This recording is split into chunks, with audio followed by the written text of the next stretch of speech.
ഇതെല്ലാം നമുക്ക് യഥാർത്ഥത്തിൽ ലഭിച്ചിട്ടില്ലായിരുന്നെങ്കിൽ എന്തായിരുന്നു അല്ലെ നമ്മളുടെ അവസ്ഥ?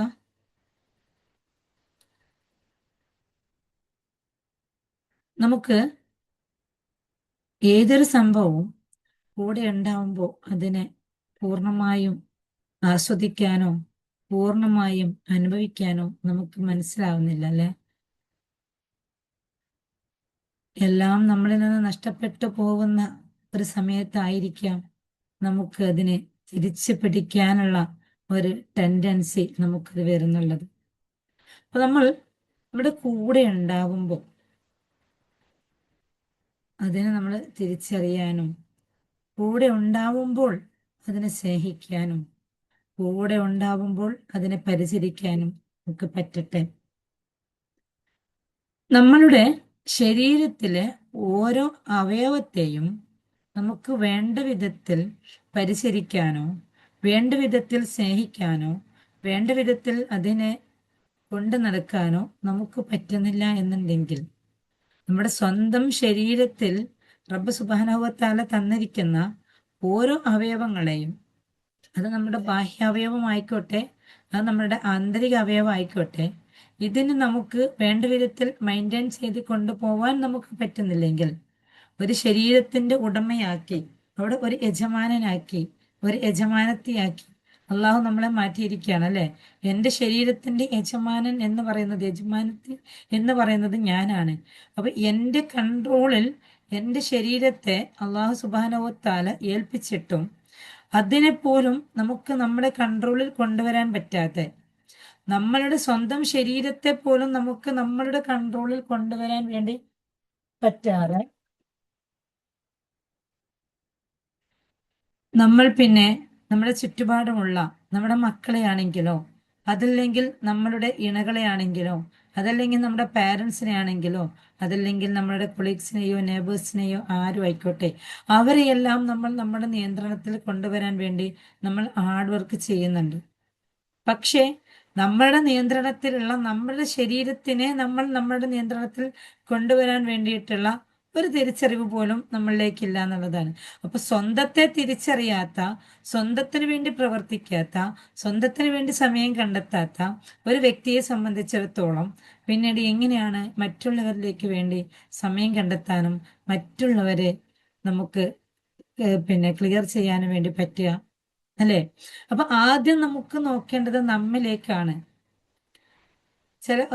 ചില പഴഞ്ചൊല്ലുകളും പറയുന്ന കേൾക്കാറുണ്ട് അല്ലെ, നിങ്ങൾ ഒരു വിരൽ നിങ്ങൾ മറ്റേ നീട്ടുമ്പോൾ മറ്റേ 3 വിരലും നമ്മളിലേക്കാണ് ചൂണ്ടിക്കാണിക്കുന്നുള്ളത് എന്നതിനെ കുറിച്ചിട്ട്.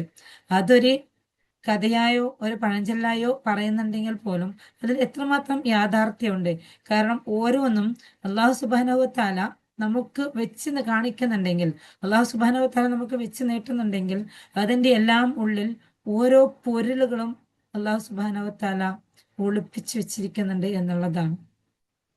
അപ്പൊ നമുക്ക് ഓരോന്നിന്റെയും ഓരോ പൊരുളുകളും അതിൻ്റെ അകത്ത് അതിൻ്റെ ഒരു സീക്രട്ട് ഒളിപ്പിച്ച് വെച്ചുകൊണ്ടാണ് നമ്മുടെ ഈ ഭൂമിയിലേക്ക് അള്ളാഹു പറഞ്ഞയച്ചിരിക്കുന്നുള്ളത്.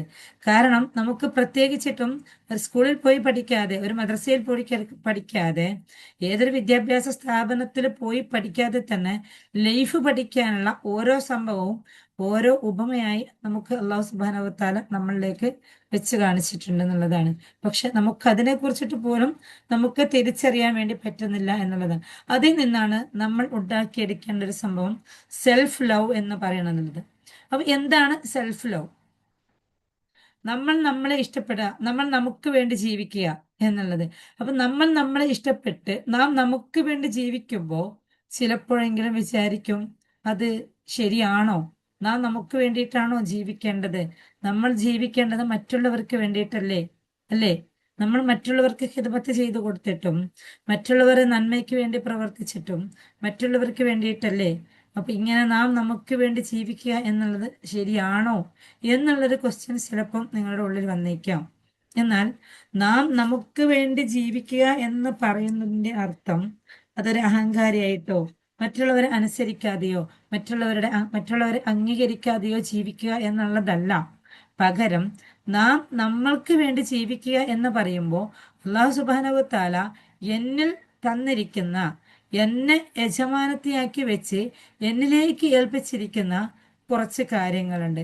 അതെല്ലാം ഞാൻ ഭംഗിയായി നിറവേറ്റും. അവിടെയാണ് നാം നമുക്ക് വേണ്ടി ജീവിക്കേണ്ടത്. ചിലപ്പോഴെങ്കിലും ഞാൻ എൻ്റെ കാര്യം തന്നെ പറയുകയാണെങ്കിൽ, ഞാൻ നമ്മളുടെ ആ ഒരു സെൽഫ് കെയറിങ് നമുക്ക് വേണ്ടി നമ്മുടെ എത്രമാത്രം റെഡിയാക്കുന്നുണ്ടെന്ന് നോക്കുകയാണെങ്കിൽ അത് വളരെ ചുരുക്കമായിരിക്കാം. പക്ഷെ ഇപ്പോൾ അൽഹംദുലില്ലാ ഇവിടെ നമ്മുടെ ഈ ഒരു പഠനത്തിലേക്ക് ഇറങ്ങിയതിന് ശേഷം നാം അതിന് സമയം കണ്ടെത്തുന്നുണ്ടാവും എന്നുള്ളതാണ്. അപ്പൊ എന്തുകൊണ്ടാണ് നമ്മൾ നമ്മളെ ഒന്ന് സ്നേഹിക്കാനും നമ്മൾ നമുക്ക് വേണ്ടി സമയം കണ്ടെത്താനും നമ്മൾ നമുക്ക് വേണ്ടി പ്രവർത്തിക്കാനും പറഞ്ഞിരിക്കുന്നുള്ളത്? നാം നമ്മളെ സ്നേഹിക്കുമ്പോൾ, നാം നമ്മളെ ബഹുമാനിക്കുമ്പോൾ, നാം നമുക്ക് വേണ്ടി ജീവിക്കുമ്പോൾ അവിടെ ആ ജീവിതത്തിന് ഒരു അർത്ഥമുണ്ട്. എന്താണ്? ഞാൻ എന്തിനു വേണ്ടിയിട്ടാണ് എന്നെ സ്നേഹിക്കുന്നത്? എന്നെ ഇവിടെ ഈ ഒരു ശരീരത്തെ റബ്ബ് സുബ്ഹാനഹു വ തആല പടച്ചു വെച്ചിട്ടുണ്ടെങ്കിൽ അത് വെറുതെയല്ല. അല്ലാഹു സുബ്ഹാനഹു വ തആല ആലമുൽ അർവാഹിൽ നിന്ന് ആ എൻ്റെ റൂഹിനെ ഈ ഭൂമിയിലേക്ക് അയച്ചപ്പോ, നിങ്ങളുടെ ഓരോരുത്തരുടെയും റൂഹിനെ ഈ ഭൂമിയിലേക്ക് അയച്ചപ്പോ ആ റൂഹിന് താമസിക്കാനുള്ള, ആ റൂമിന് ഈ ഭൂമിയിൽ റൂഹിന് താമസിക്കണം എന്നുണ്ടെങ്കിൽ ഒരു പെട്ടി വേണം, ഒരു സ്ഥലം വേണം, ഒരു സ്പേസ് വേണം. ഏതുപോലെ നമ്മൾ ഒരു ലാപ്ടോപ്പ് വാങ്ങുകയാണെങ്കിൽ ആ ലാപ്ടോപ്പ് നമുക്ക് കൊണ്ടുപോകുമ്പോൾ അതിന് വെക്കാൻ നമുക്കൊരു ലാപ്ടോപ്പിന്റെ ബാഗ് വാങ്ങേണ്ടി വരും അല്ലേ? ഇനി എന്തെങ്കിലും ഒരു സാധനം ആയിക്കോട്ടെ നമ്മൾ വാങ്ങുന്നത്, ഏത് സാധനം നമ്മൾ വാങ്ങുകയാണെങ്കിലും അതിന് സ്റ്റോർ ചെയ്ത് വെക്കാൻ നമുക്കൊരു സ്ഥലം വേണം. നമ്മുടെ കിച്ചണിലുള്ള നമ്മുടെ നിത്യോപയോഗ സാധനമാണെങ്കിൽ പോലും അതിനെല്ലാം നമുക്ക് സ്റ്റോർ ചെയ്ത് വെക്കാൻ നമ്മൾ എന്ത് ചെയ്യുന്നുണ്ട്? ഒരു സ്റ്റോർ റൂം ഇല്ലേ? നമ്മുടെ കിച്ചണിൽ ഒരു സ്റ്റോർ റൂം ഇല്ലേ? സ്റ്റോർ റൂം ഇല്ലെങ്കിലും നമുക്കൊരു ഡ്രോയർ ഇല്ലേ? അപ്പൊ ഇവിടങ്ങളിലൊക്കെ നമ്മൾ നമ്മുടെ സാധനങ്ങളെ സ്റ്റോർ ചെയ്ത് വെക്കാൻ വേണ്ടി ഓരോ അറകളും ഓരോ സ്ഥലങ്ങളും നമ്മൾ ഉണ്ടാക്കി വെച്ചിട്ടുണ്ട്. അതുപോലെ തന്നെ അല്ലാഹു സുബ്ഹാനഹു വ തആല നമ്മളുടെ റൂഹിനെ ആലമൽ അർവാഹിൽ നിന്ന് ഈ ഭൂമിയിലേക്ക് കൊണ്ടുവരുമ്പോൾ അവിടെ പാറിപ്പറന്ന് നടന്നത് പോലെ ഇവിടെ ഒരു പ്ലേസ് ഇല്ലാതെ, ഇവർ ഒരു സ്പേസ് ഇല്ലാതെ നിൽക്കാൻ വേണ്ടി പറ്റില്ല. അതുകൊണ്ട് അതിനെ സ്വീകരിച്ചിരുത്താൻ വേണ്ടി ഉണ്ടാക്കി വെച്ചിരിക്കുന്ന ഒരു കവചമാണ് നമ്മുടെ ഈ ഒരു ശരീരം എന്ന് പറയുന്നത്. സത്യത്തിൽ ഈ ശരീരം നമ്മളുടേതാണോ? അല്ല. ഈ ശരീരം നമ്മുടെ റൂഹിന് താമസിക്കാൻ വേണ്ടിയിട്ടുള്ള വെറും ഒരു കവർ മാത്രമാണ്, വെറും ഒരു ബോക്സ് മാത്രമാണ്. നമുക്ക് അങ്ങനെ വേണമെങ്കിൽ സങ്കല്പിക്കാം. കാരണം നമ്മൾ ഈ ഭൂമിയിൽ നിന്നും ഇല്ലാതായി മാറുമ്പോൾ, നമ്മുടെ റൂഹ് നമ്മളിൽ നിന്ന് വിട്ടു പോകുന്ന സമയത്ത് പിന്നീട് എന്താണ് നമ്മുടെ പേര്? എൻ്റെ പേര് ആമിന എന്നോ നിങ്ങളുടെ പേര് ഇവിടെ ഓരോരുത്തർക്കും സഫിയ, ഖദീജ അങ്ങനെയാണോ? അല്ല. എന്തായിരിക്കാം പിന്നീട്? നമുക്കെല്ലാം കോമൺ ആയ ഒരു പേരുണ്ടല്ലേ? അവിടെ ആ ഏത് നാട്ടിലാണോ നമ്മൾ വസിക്കുന്നത് ആ നാട്ടിനനുസരിച്ച് അവിടുത്തെ പേര് വിളിക്കും അല്ലെ? നമ്മുടെ ഇവിടുത്തെ എന്ത് വിളിക്കും? മയ്യത്ത് എന്ന് വിളിക്കും അല്ലെ? അപ്പൊ ആ ഒരു പേര് നമ്മൾക്ക് സ്വന്തമായിട്ട് നമ്മൾ എന്ന് കരുതി വെച്ചിരിക്കുന്ന ആ ഒരു പേര് പോലും നമ്മുടേതല്ലാതായി മാറുകയാണ്. എന്തിനു വേണ്ടിയിട്ടാണ് ഈ പേര് എന്നിലേക്ക് വെച്ചത്? എന്നിലേക്ക് സോറി, എന്തിനു വേണ്ടിയിട്ടാണ് ഈ ശരീരം എന്നിലേക്ക് വെച്ചത്? എൻ്റെ ആ ഒരു റൂഹിന് വേണ്ടിയിട്ട് മാത്രമാണ്. അതിനെ തിരിച്ചറിയാൻ വേണ്ടിയിട്ട് ഒരു പേര് വെച്ചു. അതങ്ങോട്ട് പോയപ്പോ, ആ റൂഹ് അങ്ങോട്ട് പോയപ്പോ ഇനി തിരിച്ചറിയേണ്ട ആവശ്യങ്ങളില്ല. ഉണ്ടോ? തിരിച്ചറിയേണ്ട ആവശ്യമില്ല. പകരം അവിടെ എന്തായി? അതൊരു ഡെഡ് ബോഡി ആയി, അതൊരു മയ്യത്തായി. ശരിയല്ലേ? അപ്പൊ അവിടെ നമുക്ക് നമ്മളുടേതെന്ന് പറഞ്ഞ് അഹങ്കരിക്കാൻ ഒന്നുമില്ല. എല്ലാം എന്താവുകയാണ്? എല്ലാം നമ്മളെ നഷ്ടപ്പെട്ടു പോവാണ്. അതുകൊണ്ട് ആ റൂഹിനെ സ്വീകരിച്ചു വെക്കാൻ വേണ്ടി, ആ റൂഹിനെ പരിപാലിക്കാൻ വേണ്ടി, ആ റൂഹിനെ ഇവിടെ വസിക്കാൻ വേണ്ടി റബ്ബ് സുബ്ഹാനഹു വ തആല തന്നയച്ച ഒരു കൂടാരമാണ്, ഒരു പെട്ടിയാണ്, ഒരു കാർട്ടൂണോ ഒരു ബോക്സോ എന്ത് വേണമെങ്കിലും നമ്മൾക്ക് വിചാരിക്കും. ആ ഒരു സംഭവമാണ് നമ്മൾ എന്ന് പറയുന്നത്. അങ്ങനെയാണെങ്കിൽ നമ്മുടെ കയ്യില് നമ്മുടെ അടുത്തൊരു ഫ്രണ്ടോ അതല്ലെങ്കിൽ ഏതെങ്കിലും ഒരു റിലേറ്റീവോ നമ്മുടെ കയ്യിൽ ഒരു ബോക്സ് തരികയാണ്. എന്ത് പറഞ്ഞിട്ടാണ് ബോക്സ് തരുന്നുള്ളത്? ഞങ്ങളൊന്ന് ടൂർ പോവാണ്, 10 ദിവസം കഴിഞ്ഞിട്ടേ വരുള്ളൂ, ഈ സാധനം നിങ്ങൾ നിങ്ങളുടെ വീട്ടിൽ ഒന്ന് ഭദ്രമായി വെക്കണം കേട്ടോ എന്ന് പറഞ്ഞുകൊണ്ട് നമ്മളുടെ കയ്യിലേക്ക് നമ്മുടെ ആ ഒരു നെയ്ബേഴ്സോ അല്ലെങ്കിൽ റിലേറ്റീവ്സോ ആരെങ്കിലും ആ ഒരു ബോക്സ് തരാണ്. ആ ഒരു ബോക്സ് തന്നിട്ടുണ്ടെങ്കിൽ നിങ്ങൾ എന്തായിരിക്കും അതിനെ ചെയ്യുക? അതിനെ കൊണ്ടുപോയി സേഫായി നിങ്ങൾ അതിനെ വെക്കും അല്ലേ? നമ്മുടെ തന്നെ വീട്ടിലെ സാധനങ്ങൾ സൂക്ഷിച്ചു വെക്കുന്നതിനേക്കാളും ശ്രദ്ധയോടുകൂടി, നമ്മുടെ വീട്ടിലുള്ള നമ്മൾ വില കൊടുത്ത് വാങ്ങിയ സാധനങ്ങൾ സൂക്ഷിച്ചു വെക്കുന്നതിനേക്കാളും കൂടുതൽ ശ്രദ്ധയോട് കൂടിയിട്ടായിരിക്കാം നമ്മുടെ കയ്യിൽ സൂക്ഷിക്കാൻ ഏൽപ്പിക്കപ്പെട്ട ആ ഒരു വസ്തുവിനെ നമ്മൾ കൊണ്ടുപോയി സൂക്ഷിച്ചു വെക്കുന്നുള്ളത്. നമ്മൾ ആ പെട്ടി തുറന്നു നോക്കുവോ? ഇല്ല. അവർ തന്ന അതേപോലെ നമ്മൾ അങ്ങോട്ട് വെക്കും. അവർ വന്ന് ചോദിച്ചാലോ നമ്മൾ അതേപോലെ അങ്ങോട്ട് അതിനെ തിരിച്ചു കൊടുക്കും. ശരിയല്ലേ? അതവിടെ ഉള്ള സമയത്ത് നമ്മൾ എത്രമാത്രം കെയറിങ് ആയിരിക്കും ഉണ്ടാവുക. കാരണം വേറൊരാളുടെ സാധനമാണ്, എങ്ങനെയും മിസ്സായി പോയാലോ അവരോടും കൂടി ആൻസർ പറയണ്ടേ?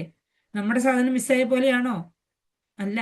അപ്പൊ നമ്മുടെ കയ്യിൽ നിന്നും വേറൊരാളുടെ സാധനങ്ങൾ മിസ്സായി പോയാൽ അതിനും കൂടി നമ്മൾ ആൻസർ പറയണ്ടേ എന്നുള്ള രീതിയിൽ നമ്മൾ ആ ഒരു കെയർ കൊടുക്കും.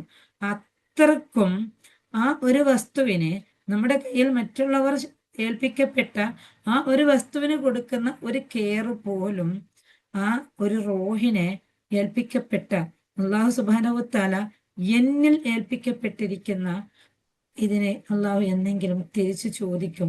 ചോദിക്കുന്ന സമയത്ത് ഇതിനൊരു പോറലില്ലാതെ, ഇതിനൊരു ഉടവില്ലാതെ, ഇതിനൊരു ഒട്ടലില്ലാതെ, ഇതിനൊരു ചൊളിവില്ലാതെ, ഇതിനൊരു കോട്ടം വരാതെ എനിക്ക് തിരിച്ചു കൊടുക്കണം എന്നുള്ള ഒരു ബോധ്യം നമ്മുടെ ഉള്ളിൽ വേണ്ടേ? ആ ഒരു ബോധം നമ്മുടെ ഉള്ളിൽ ഉണ്ടാവണം എന്നുണ്ടെങ്കിൽ നാം എങ്ങനെ ആയിരിക്കണം നമ്മൾ സൂക്ഷിക്കേണ്ടത്? നേരത്തെ അയൽവക്കക്കാരോ നമ്മുടെ റിലേറ്റീവ്സോ ആരെങ്കിലും നമ്മുടെ കയ്യിൽ സൂക്ഷിപ്പ് മുതലാക്കി തന്ന വസ്തുവിനെ നമ്മൾ എങ്ങനെയാണോ കെയർ ചെയ്ത് വെച്ചത്, അതുപോലെ ആയിരിക്കേണ്ടേ നമ്മൾ നമ്മളെ സൂക്ഷിച്ചു വെക്കേണ്ടത്. അപ്പൊ ഇനി മനസ്സിലായിട്ടുണ്ടാവും എഴുതിയിരിക്കുന്നു സെൽഫ് കെയറിന്റെ ആവശ്യകതയെ കുറിച്ചിട്ട്. എന്തിനു വേണ്ടിയിട്ടാണ് നമ്മൾ സെൽഫ് കെയർ ചെയ്യുന്നുള്ളത്? അത് അഹങ്കാരാണോ? അത് മറ്റുള്ളവരെ ധിക്കരിക്കലാണോ? അല്ല. അഹങ്കാരമോ മറ്റുള്ളവരെ ധിക്കരിക്കലോ അല്ല. പകരം നമ്മളുടെ റബ്ബിനെ നമ്മൾ ഇഷ്ടപ്പെടുക എന്നുള്ളതാണ്. നമ്മുടെ റബ്ബിനെ നമ്മൾ അനുസരിക്കുക എന്നുള്ളതാണ്. നമ്മുടെ റബ്ബിന്റെ താല്പര്യത്തിനൊത്ത് നമ്മൾ ജീവിക്കുക എന്നുള്ളതാണ്. അപ്പൊ അവിടെ നാം നമ്മളുടെ റബ്ബിന്റെ താല്പര്യത്തിനൊത്ത് ജീവിക്കുന്ന സമയത്ത് ചുറ്റുപാടുകളിൽ നിന്നുള്ള പല വ്യക്തികളിൽ നിന്നും നമ്മൾ ഇഷ്ടപ്പെടാത്ത സംഭവങ്ങൾ നമ്മളിലേക്ക് ഒഴുകി വരാം. നമ്മളിൽ നിന്ന് തന്നെ നമുക്ക് ഇഷ്ടപ്പെടാത്ത സംഭവങ്ങൾ ഉണ്ടാവുന്നുണ്ടെങ്കിൽ പിന്നെ എന്തുകൊണ്ട് ചുറ്റുപാടുകളിൽ നിന്നുള്ള മറ്റുള്ളവരിൽ നിന്നത് ഉണ്ടായിക്കൂടാ? അങ്ങനെ മറ്റു വ്യക്തികളിൽ നിന്ന്, അത് ആരും ആയിക്കോട്ടെ, നമ്മുടെ സ്വന്തം ഇണകളോ അതല്ലെങ്കിൽ നമ്മുടെ സ്വന്തം പാരൻസോ മക്കളോ നെയ്ബേഴ്സോ കൊളീഗ്സോ ആരും ആയിക്കോട്ടെ, അതല്ലെങ്കിൽ ഒരു വഴി യാത്രക്കാരായിക്കോട്ടെ, ആരും ആയിക്കോട്ടെ, നമുക്കിഷ്ടമില്ലാത്ത രീതിയിലാണ് അവരുടെ ബിഹേവിയർ എങ്കിൽ നമ്മൾ എന്താണ് ചെയ്യേണ്ടത്? അവിടെയാണ് നമ്മൾ നമ്മളിലേക്ക് ഒന്നും കൂടി ഫോക്കസ് ചെയ്യേണ്ടത്. അല്ലാഹു സുബ്ഹാനഹു വ തആല എല്ലാവരുടെയും ഉത്തരവാദിത്വമൊന്നും നമ്മുടെ കയ്യിൽ ഏൽപ്പിച്ചിട്ടില്ല. ഉണ്ടോ? ഇല്ല. നമ്മുടെ കയ്യിൽ തന്നിരിക്കുന്ന ഉത്തരവാദിത്വം പൂർണ്ണമായും നമ്മളുടേത് മാത്രമാണ്. ഇനിയോ നമ്മുടെ ചുറ്റുപാടുമുള്ളവരടുത്തും ഉണ്ട്. എങ്ങനെ? നമുക്ക് നമ്മളുടെ സ്വന്തം മക്കളാണെങ്കിൽ പോലും അവർക്ക് പ്രായപൂർത്തിയായി കഴിഞ്ഞാൽ, അവർക്ക് അവരുടേതായ തിരിച്ചറിവ് വന്നു കഴിഞ്ഞാൽ അവർ നമ്മൾ ഉപദേശിക്കാനോ അവരുടെ നമ്മൾ കാര്യങ്ങൾ കൂടുതൽ തവണ പറയേണ്ടതോ ആവശ്യമില്ല. പകരം നമ്മൾ ഒരൊറ്റ തവണ പറയാ, പിന്നെ അങ്ങോട്ട് വിട്ടേക്കുക. നമ്മളുടെ കാര്യം കഴിഞ്ഞു. നമ്മുടെ കാര്യം നമ്മൾ കൂടുതൽ നോക്കുക, നമ്മുടെ കാര്യത്തിലേക്ക് ഫോക്കസ് കൊടുക്കുക. പക്ഷേ ചുറ്റുപാടുമുള്ളവർ, നമ്മളുമായി ബന്ധപ്പെടുന്ന ഓരോ വ്യക്തിയും നമുക്കിഷ്ടപ്പെടാത്ത രീതിയിലാണോ അവരുടെ പ്രവർത്തനം, നമുക്കിഷ്ടപ്പെടാത്ത രീതിയിലാണോ അവരുടെ പെരുമാറ്റം എന്നിരുന്നാൽ പോലും അവിടെ നമ്മൾ ഫോക്കസ് ചെയ്യേണ്ടത്, പഠിച്ചവനെ ഇതെന്റെ കൺട്രോളിലല്ല, പക്ഷെ ഇതും നിന്റെ ഒരു അടിമയാണ്. ഈ ഒരു അടിമയ്ക്ക് എന്താണോ ഖൈർ അത് നീ കൊടുക്കണേ. നിന്റെ ഈ ഒരടിമയുടെ പ്രവർത്തനങ്ങൾ എന്നെ നീ ബാധിപ്പിക്കുന്നതിൽ നിന്നും എനിക്ക് നീ രക്ഷ നേടണേ എന്നുള്ള രീതിയിൽ നമുക്ക് അറബിയിലുള്ള പ്രാർത്ഥനകൾ പലതും നമ്മൾ അതിനെ നടത്തുന്നുണ്ടെങ്കിലും നമുക്കതിന്റെ അർത്ഥം അറിയില്ല. അതുകൊണ്ട് നമുക്കതിന്റെ അർത്ഥം അറിയുന്നില്ലെങ്കിലും നിരന്തരം നമ്മൾ പ്രാർത്ഥനകളായി ചൊല്ലിക്കൊണ്ടിരിക്കുമ്പോൾ അല്ലാഹു സുബ്ഹാനഹു വ തആല അത് സ്വീകരിക്കുന്നുണ്ട്. പക്ഷേ നമ്മൾ ഇത് പ്രാർത്ഥിക്കുമ്പോൾ, നമ്മൾ ഇത് പ്രാർത്ഥനയായി വരുന്ന സമയത്ത് നമ്മുടെ ഉള്ളിൽ ഇതിന്റെ അർത്ഥം അറിയാത്തത് കൊണ്ട്, നമ്മുടെ ഉള്ളിൽ ഇതിന്റെ അർത്ഥം മനസ്സിലാവാത്തത് കൊണ്ട് നമുക്ക് എന്തിനു വേണ്ടിയിട്ടാണോ ഇത് നമ്മൾ പ്രാർത്ഥിക്കുന്നത് എന്ന് പോലും നമുക്ക് ചിലപ്പോൾ അറിഞ്ഞുകൊള്ളണം എന്നില്ല. അവിടെ ആ ഒരു പ്രാർത്ഥനകൾ എന്തിനു വേണ്ടിയിട്ട് എന്നുള്ളത് പോലും നമുക്കറിയാത്തത് കൊണ്ട് തന്നെ നമുക്കുണ്ടാവുന്ന റിസൾട്ടിനെ കുറിച്ചിട്ടും നമുക്ക് അത്രയും ബോധ്യത്തിൽ എത്തിപ്പെടാൻ വേണ്ടി പറ്റില്ല എന്നുള്ളതാണ്. അവിടെയാണ് നാം മനസ്സിലാക്കേണ്ടത്, നമ്മളുടെ പ്രാർത്ഥന എന്ന് പറയുന്നത് നമ്മുടെ മനസ്സിലുണ്ടാവുന്ന ചിന്തകളാണ്.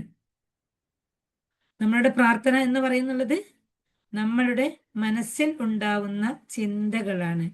അതുകൊണ്ട് പ്രാർത്ഥനയ്ക്ക് വേണ്ടി നാം തിരഞ്ഞെടുക്കുന്ന വാക്യങ്ങളായിക്കോട്ടെ, പ്രാർത്ഥനയ്ക്ക് വേണ്ടി നാം തിരഞ്ഞെടുക്കുന്ന സമയമായിക്കോട്ടെ, എല്ലാം അതിനതിൻ്റെതായ പ്രാധാന്യവും അതിനതിൻ്റെതായ മഹാത്മ്യവും ഉള്ളതാണ്. പക്ഷേ ഏത് പ്രാർത്ഥനയിലാണെങ്കിൽ ആണ് നാം ഇരിക്കുന്നതെങ്കിലും നമ്മുടെ ഹൃദയത്തിൻ്റെ അകത്ത് ഒരു വിശ്വാസം, ഞാൻ അനുഭവിക്കുന്ന ഈ ഒരു പ്രയാസം എന്നിലേക്ക് നൽകിയത് എൻ്റെ റബ്ബാണ്. ഞാൻ അനുഭവിക്കുന്ന ഈ ഒരു പ്രയാസം എന്നിലേക്ക് നൽകിയത് എൻ്റെ റബ്ബാണ്. ഞാൻ അനുഭവിക്കുന്ന ഈ ഒരു ബുദ്ധിമുട്ടിന്, ഞാൻ അനുഭവിക്കുന്ന ഈ ഒരു സങ്കടത്തിന്, ഞാൻ അനുഭവിക്കുന്ന ഈ ഒരു പ്രയാസത്തിന് എന്നാൽ ചെയ്യാൻ പറ്റണത് എല്ലാം ഞാൻ ചെയ്തു കഴിഞ്ഞിട്ടുണ്ട്. ഇനി ഇതിന്റെ കൺട്രോൾ ഉള്ളത് എൻ്റെ കയ്യിലല്ല. ഇതിന്റെ കൺട്രോൾ ഉള്ളത് എൻ്റെ ഇലാഹിന്റെ കയ്യിലാണ്, എൻ്റെ റബ്ബിന്റെ കയ്യിലാണ്. അതുകൊണ്ട് പഠിച്ചവനെ, നീ ഇതിനെ ഞാൻ ആഗ്രഹിക്കുന്ന രീതിയിൽ ഖൈറായ മാർഗത്തിൽ ആക്കിത്തരണേ എന്നുള്ള ഒരു പ്രാർത്ഥന, അത് നമ്മുടെ മനസ്സിൽ ഓരോ നിമിഷവും ഓരോ സെക്കൻഡുകളിലും ആ ഒരു പ്രാർത്ഥന ആയിരിക്കട്ടെ നമ്മുടെ ഓരോരുത്തരുടെയും ഹൃദയത്തിൽ. ആ ഒരു പ്രാർത്ഥന നമ്മുടെ ഉള്ളിലേക്ക് ഉണ്ടാവണം എന്നുണ്ടെങ്കിൽ എന്തായിരിക്കണം? നമുക്ക് സെൽഫ് ലവ് വേണം, സ്വന്തത്തിനോട് താല്പര്യം വേണം. കാരണം നമ്മുടെ കൂടെയുള്ള വ്യക്തികൾ നമ്മളെ വേദനിപ്പിച്ചവരായിരിക്കാം. അവർ ചെയ്തത് പൂർണ്ണമായും 100% തെറ്റായിരിക്കാം.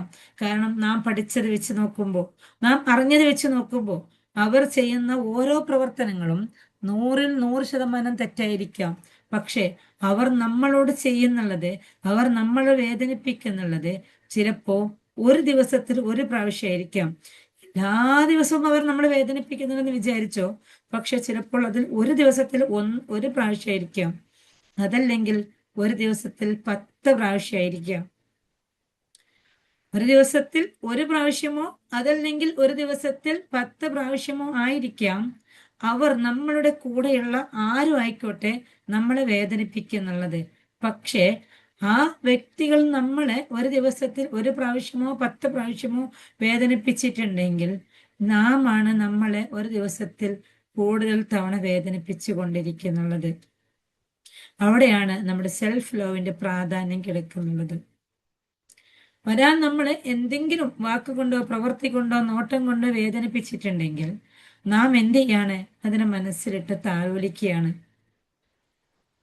അത് നമ്മള് മനസ്സിലിട്ട് താലോലിക്കുകയാണ്. അവിടെ ഒരു വിത്തിട്ട് കൊടുക്കുകയാണ് നമ്മൾ. നമ്മുടെ ഹൃദയത്തിൻ്റെ അകത്ത് ആ വേദനിപ്പിച്ച വ്യക്തിയുടെ വാക്കുകളെ ഒരു കുഞ്ഞ് സീഡാക്കിക്കൊണ്ട് നാം നമ്മളുടെ ഹൃദയത്തിൽ ഇട്ട് കൊടുക്കുകയാണ്. എന്നിട്ടോ ആ ഹൃദയത്തിൽ ആ ഒരു വിത്തിട്ട് കൊടുത്ത് ശേഷം ആ വിത്തിലേക്ക് നമ്മൾ വെള്ളം നനച്ചു കൊടുക്കുകയാണ്. ഏതുപോലെ നമ്മുടെ മുറ്റത്ത് പറമ്പിൽ ഒരു വിത്ത് കുഴിച്ചിട്ട് അതിലേക്ക് നമ്മൾ വെള്ളം ഒഴിക്കുന്ന അതേപോലെ തന്നെ നമ്മൾ എന്ത് ചെയ്യാണ്? നമ്മുടെ ഹൃദയത്തിൽ ഈ സങ്കടത്തെ, ഈ പ്രയാസത്തെ നമ്മുടെ ഹൃദയത്തിൽ കുഴിച്ചിട്ട് കൊണ്ട് നാം ഇതിലേക്ക് ദിനേന ഓരോ സെക്കൻഡുകളിലും നമ്മൾ വെള്ളം ഒഴിച്ചു കൊടുത്തുകൊണ്ടിരിക്കുകയാണ്. എങ്ങനെ? നമ്മൾ കിച്ചണിൽ പോയി വർക്ക് ചെയ്യാണ്. ജസ്റ്റ് ചിലപ്പോൾ ബെഡ്റൂമിൽ നിന്ന് ഹസ്ബൻഡിൽ നിന്ന് കിട്ടിയ എന്തെങ്കിലും ഒരു കുത്തുവാക്കായിരിക്കാം. ഇത് കേട്ടുകൊണ്ട് നമ്മൾ കിച്ചണിൽ പോവുകയാണ്. ആളത് പറഞ്ഞ് ആളെവിടെയോ ഇറങ്ങിപ്പോയി. നമ്മൾ കിച്ചണിൽ കയറി നമ്മൾ ഭക്ഷണ സാധനങ്ങൾ ഉണ്ടാക്കുമ്പോൾ തിരിച്ചു വരുമ്പോഴത്തേക്കും അദ്ദേഹത്തിന് തന്നെ ഈ കുത്തുവാക്ക് പറഞ്ഞു പോയ ഈ വ്യക്തിക്കോ അതല്ലെങ്കിൽ നമ്മുടെ മക്കൾക്കോ നമ്മുടെ പാരൻസിനോ ആർക്ക് വേണ്ടിയിട്ടാണോ നാം കിച്ചണിൽ കയറി പലഹാരങ്ങൾ ഉണ്ടാക്കുന്നതെങ്കിൽ, ആ ഭക്ഷണ സാധനങ്ങൾ ഉണ്ടാക്കിക്കൊണ്ടിരിക്കുകയാണെങ്കിൽ പോലും നമ്മൾ എന്ത് ചെയ്യാണ്? അവിടെ നിന്നും കരഞ്ഞുകൊണ്ട്, സങ്കടപ്പെട്ടുകൊണ്ട്, പ്രയാസപ്പെട്ടുകൊണ്ട് എന്തിനാണ് ഇങ്ങനെ? ഞാൻ എന്ത് ചെയ്തിട്ടാണ്? എന്ത് തെറ്റാണ് എൻ്റെ ഭാഗത്തുള്ളത് എന്ന് സ്വയം ഓർത്തുകൊണ്ട്, സ്വയം നീറിക്കൊണ്ട്, സ്വയം വേദനിച്ചുകൊണ്ട് നാം അവിടെ നമ്മുടെ വർക്ക് ചെയ്തുകൊണ്ടിരിക്കുകയാണ്. അല്ലേ? ആ പറഞ്ഞ വ്യക്തി പറഞ്ഞു പുറത്തു പോയിട്ടുണ്ടെങ്കിൽ നാം എത്ര തവണയാണ് ആ സംഭവത്തെ നമ്മുടെ ഉള്ളിലിട്ട് വീണ്ടും വീണ്ടും റിപ്പീറ്റാക്കി ഓർത്തു കൊണ്ടിരുന്നുള്ളത്. സത്യത്തിൽ നമ്മളെ ആരാണ് കൂടുതൽ വേദനിപ്പിച്ചത്? നമ്മളെ വേദനിപ്പിച്ചത് നമ്മളല്ലേ?